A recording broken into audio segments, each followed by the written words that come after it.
Hello everyone, welcome to Learn with Neha Jain. Today we will discuss direct indirect narrations या फिर reported speech भी कहते हैं. काफ़ी दिन से वीडियोस नहीं बना पा रही थी. आज से हम एक नया टॉपिक स्टार्ट करेंगे, डायरेक्ट इनडायरेक्ट नरेशंस. इससे पहले हमने टेंसेस और एक्टिव पैसिव वॉइस को कम्प्लीटली पढ़ लिया है.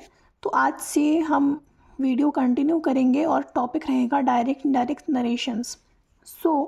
किसी भी कथन को दो तरीके से व्यक्त किया जा सकता है, डायरेक्ट स्पीच और इनडायरेक्ट स्पीच. कोई भी बात हम जब बोलते हैं तो जैसे सामने वाले ने कही सेम बात को उसी के तरीके से बोल देना डायरेक्ट स्पीच होता है, और उसको किसी और को बताते वक्त अपने तरीके से उसे बोलना इनडायरेक्ट स्पीच होता है. जैसे कि मान लीजिए यहाँ पे एक एग्जाम्पल दिया है, Ramesh says to me I am your fast friend. Ramesh tells me that he is my fast friend.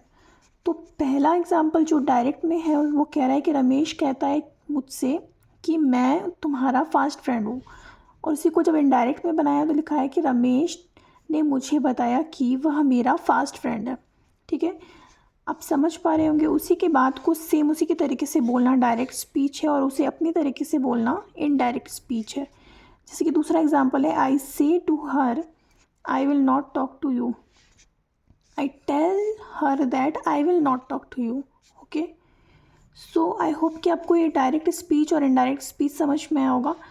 अब डायरेक्ट से इनडायरेक्ट बनाने के लिए हमें कुछ चीज़ें देखनी होगी. इससे पहले हम डायरेक्ट इनडायरेक्ट नहीं बना पाएंगे. So let's start. पहला है रिपोर्टर, फिर reporting verb, reported speech, verb of reported speech.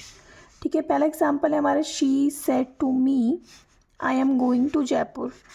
तो रिपोर्टर कौन है? वक्ता को रिपोर्टर कहते हैं. तो शी हमारा रिपोर्टर है.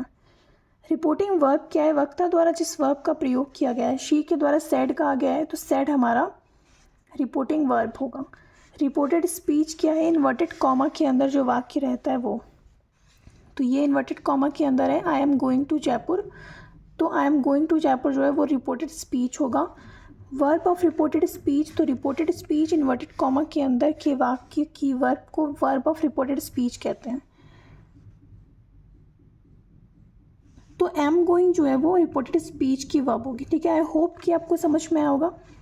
जैसे कि जो बोल रहा है वो हमारा रिपोर्टर है, उसने जो वर्ब यूज़ किया वो हमारा रिपोर्टिंग वर्ब है, और जो इन्वर्टेड कॉमा में सेंटेंस है मतलब स्पीच है वो रिपोर्टेड स्पीच है, और उसमें जो वर्ब है वो रिपोर्टेड स्पीच की वर्ब है. और दो चीज़ें और हैं, रिपोर्टेड स्पीच हमेशा कैपिटल लेटर से शुरू होता है और इन्वर्टेड कॉमा में बंद रहता है, और डायरेक्ट से इनडायरेक्ट बनाने के लिए इन्वर्टेड कॉमा को हटा दिया जाता है.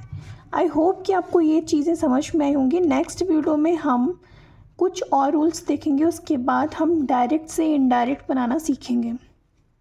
ठीक है, okay guys, thanks for watching.